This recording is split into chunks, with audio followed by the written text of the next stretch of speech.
Hello friends, super magic રસોઈમાં મિત્રો હું આપનું સ્વાગત કરું છું। આજે હું ટ્રીક અને ટીપનો વિડીયો તમારી સાથે શેર કરું છું। ગમે તો લાઈક કરજો, શેર કરજો અને નવા મિત્રો સબસ્ક્રાઈબ કરવાનું ના ભૂલતા। બાજુમાં રહેલ બેલ આઇકનને પણ પ્રેસ કરજો જેથી કરીને લેટેસ્ટ વિડીયોની માહિતી ડેઈલી મળતી રહે। લાઈક બટનને પણ પ્રેસ કરજો જેથી કરીને અમુક પોઈન્ટ્સ અમને લોકોને મળતા રહે। તો મિત્રો હવે વાત આવે છે આપણે કિચનને કનેક્ટેડ આ ટિપ્સ અને ટ્રીક છે।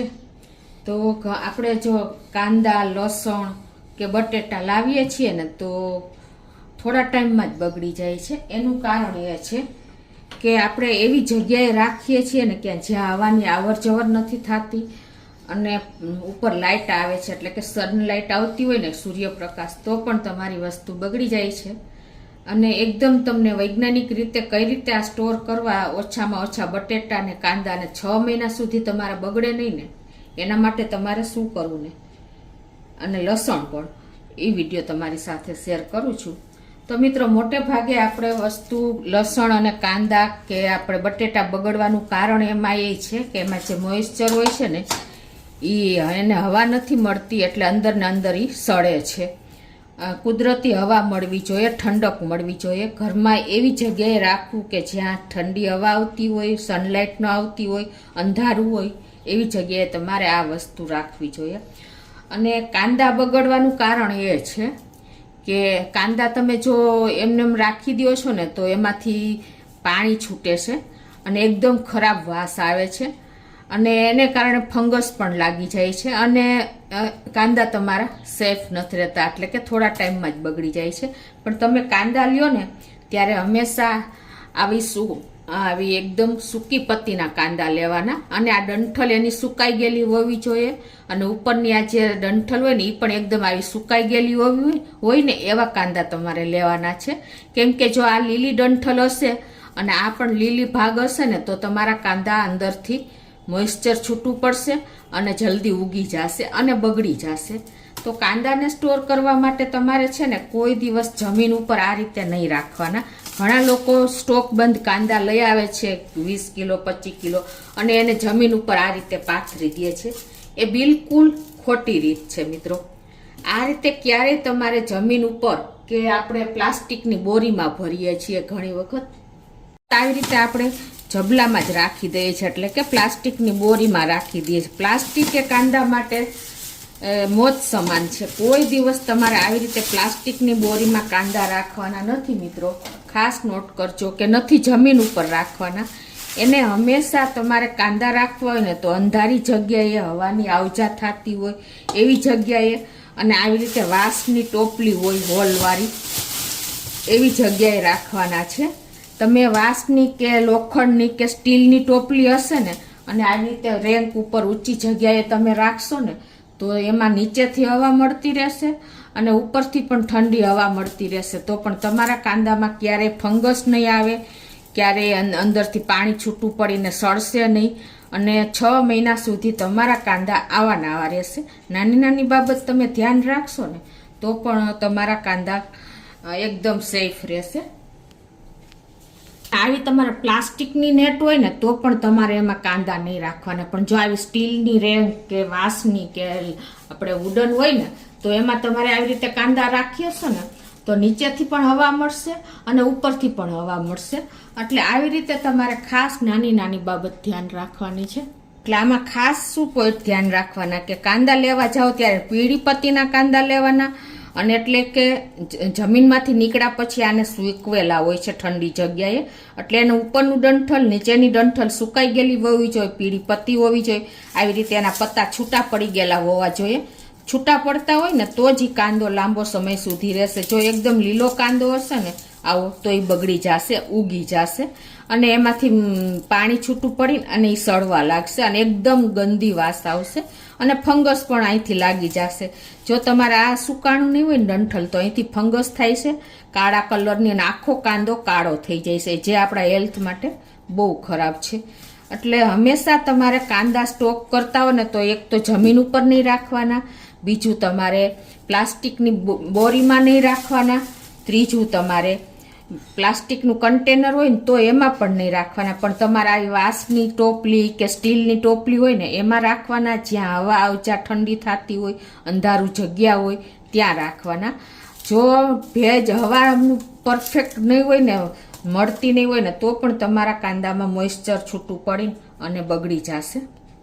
તો તમે જથ્થાબંધ કાંદા લાવતા હોય ને તો આટલું ખાસ નોટ કરજો. આપણે મોસ્ટ ઓફ આપણે જમીન ઉપર જ નાખી દઈએ, એ પણ ખોટી જ રીત છે.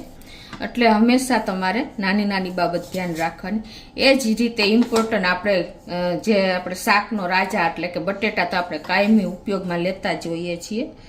તો બટેટા પણ ઘણી વખત જો એકદમ એને સૂકી એકદમ હવા ન મળતી હોય ને તો એમાંથી સફેદ કલરના મૂળિયા નીકળે છે. આવી રીતે જુઓ, આ છે, અને એને અંદરથી મોઇસ્ચર છૂટું પડે છે અને આવી રીતે ઉગી જાય છે બટેટા. આ ઉગેલા બટેટા આપણા હેલ્થ માટે બહુ ખરાબ છે. અને એને ઉગવાનું કારણ ઘણી વખત શું હોય છે ખબર છે? ઘણા લોકો કાંદા અને બટેટા આ રીતે સાથે રાખી દેતા હોય છે. ક્યારેય તમારે આ રીતે કાંદા અને બટેટાને ભેગા નહીં રાખવાના, તો પણ તમારા બટેટામાંથી નમી છૂટી પડશે અને આ રીતે ઉગી જશે બટેટું.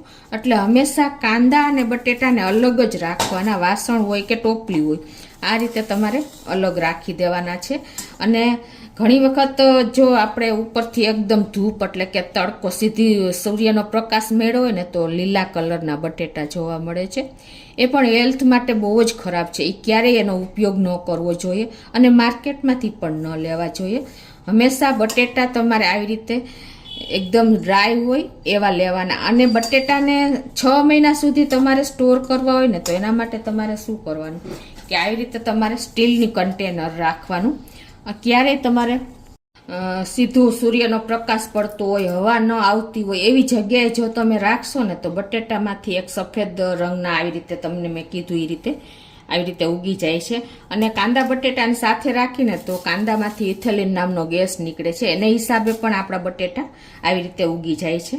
એટલે ખાસ આવી નાની બાબત ધ્યાન રાખજો. બીજું કે તમારે હવે 6 મહિના બટેટાને સ્ટોર કરવા છે અને ક્વોન્ટિટીમાં તમારા બટેટા આવી ગયા છે તો એના માટે તમને એક જુગાડુ રીત એટલે કે દેશી રીત બતાવું છું. માટે તમારે બટેટાની ક્વોન્ટિટી હોય ને એ પ્રમાણે તમારે રાખવાનું છે વાસણ, કોઈ પણ મોટું હોય તમારી પાસે ઈ. અને તમારે એમાં નદીની રેતી હોય ને એનો એક થર કરી દેવાનો છે. આવી રીતે એક થર રેતીનો કરી અને પછી તમારે આવી રીતે આપણી પાસે મોસ્ટ ઓફ રેતી તો હોય જ છે ઘરમાં, આપણે સિંગ શેકતા હોય તો આ રીતે એક થર કરી અને બટેટા રાખી દેવાના છે અને પાછો ઉપર રેતીનો બીજો થર કરી દેવાનો છે. મિત્રો, જો ક્વોન્ટિટીમાં તમારે બટેટા આવી ગયા હોય કે ખેડૂત ભાઈઓને ઘણી વખત કોલ્ડ સ્ટોરેજમાં ન રાખવા હોય અને આ રીતે તમારે એને સ્ટોર કરવા હોય ને લાંબો સમય એટલે કે 6 મહિના સુધી, તો તમારે આ રીતે બટેટાને સ્ટોર કરીને અને રાખી શકો છો. કેમ કે આ રેતી બટેટાની જે નમી એટલે કે મોઇસ્ચર હોય છે ને એ શોષી લેતું હોય છે. એટલે ક્યારેય તમારા બટેટાને ઉગવા નહીં દે અને જે સફેદ મૂળ જળ નીકળે છે ને એ ક્યારેય નહીં નીકળે. એટલે હંમેશા મિત્રો તમારે બટેટા જો સ્ટોકમાં આવી ગયા હોય અને લાંબો સમય સુધી સાચવવા હોય ને અને ખેડૂત મિત્રોને કોલ્ડ સ્ટોરેજનો જો આપણે નો પોસાય એમ હોય ને તો આ રીતે પણ તમે બટેટાને 6 મહિના સુધી તમારા બટેટા આવા રહેશે. આને તમારે હંમેશા અંધારી જગ્યાએ જ્યાં હવાની અવર જવર થતી હોય એવી જગ્યાએ રાખવાનું છે. સીધો સનલાઇટ એટલે કે સૂર્યનો પ્રકાશ ન પડવો જોઈએ, ગરમ હવા ન લાગવી જોઈએ, તો તમારા બટેટા 6 મહિના સુધી આવા રહેશે. તો મિત્રો, આ રેતીને હિસાબે તમારા આલુમાંથી જે નમી એટલે કે મોઇસ્ચર હોય ને એ સુકાવા નહીં દે રેતી અને શોષી લેશે કાંઈ પણ ભેજ જેવું હશે એ. અને આને ઠંડક રેતીની હોય છે ને એને હિસાબે તમારા બટેટા એકદમ કડક રહેશે અને એકદમ તાજા જેવા રહેશે. અને બીજું ખાસ નોટ એ જ કરવાની છે કે તમારે આની માથે સૂર્યપ્રકાશ ન આવવો જોઈએ. બીજું કે તમારે આમાં હંમેશા બટેટું સડેલું ન હોવું જોઈએ જ્યારે તમે સ્ટોર કરો ને ત્યારે, નહીંતર એક બટેટાને હિસાબે તમારા બધા બટેટા બગડી જશે. અને લસણમાં પણ મિત્રો, જો આપણે લસણ લઈએ ને ત્યારે એકદમ આવી ડંઠલ ઉપર નીચેની ડંઠલ થોડીક લાંબી રાખવાની. કેમ કે જો આ કટિંગ થઈ જશે અને લીલી હશે ને તો અહીંથી જ તમારા લસણ ઉગી નીકળશે એટલે કે કોટા ફૂટશે. અને ઉપરની ડંઠલ પણ સૂકી હોવી જોઈએ. લસણ ક્યારેય એમાંથી રસ નથી નીકળતો, પણ એ અંદરથી જ ખોટું થઈ જાય છે, એટલે કે કળીઓ અને બધું રસ ચૂસાઈ જાય છે લાંબો ટાઈમે. એટલે લસણને સ્ટોર કરવાનો વિડીયો પણ મેં સુપર મેજિક રસોઈ ચેનલમાં રિલે કરેલો છે. તો લસણને પણ હંમેશા તમારે હવાની આવજા થતી હોય એવી જગ્યાએ રાખવાની, પ્લાસ્ટિકના કન્ટેનરમાં નહીં રાખવાનું. માટીની ઘડો હોય તો એમાં તમારે ભરી દેવાનું, કપડામાં તમારે એ રીતે સેફ રાખી શકો છો. ટૂંકમાં લસણને પણ હવા લાગવી જોઈએ, તો ક્યારેય અંદરથી એ ખોટું નહીં થાય અને લાંબો સમય સુધી આખું વર્ષ તમે લસણને પણ સ્ટોર કરી શકશો. આવી નાની બાબત એટલે કે દેશી રીતે તમે આ રીતે કાંદા છે, બટેટા છે, લસણ છે એને તમે સ્ટોર કરીને 6 મહિના સુધી કે મહિનાઓ સુધી તમે રાખી શકો છો. કોઈ ટેન્શનની જરૂર નથી. ખાસ તમારે પોઈન્ટ એટલા ધ્યાનમાં રાખવાના કે એને હવા મળવી જોઈએ, એની પૂરી પ્રોસિજર એટલે કે ડંઠલ ને ઉપરનું ટોપ બધું સૂકેલા હોવા જોઈએ, પાંદ પણ કાંદાના સૂકેલા હોવા જોઈએ, અને એને ગરમ હવા એટલે કે સૂર્યનો પ્રકાશ એની માથે ન આવવો જોઈએ, તો જ તમારી વસ્તુ લાંબો ટાઈમ સુધી આવીને આવી રહેશે. તો ચોક્કસ મિત્રો તમને આ વિડીયો ઉપયોગી થશે. ગમે તો લાઈક કરજો, શેર કરજો, અને નવા મિત્રો સબસ્ક્રાઈબ કરવાનું ના ભૂલતા.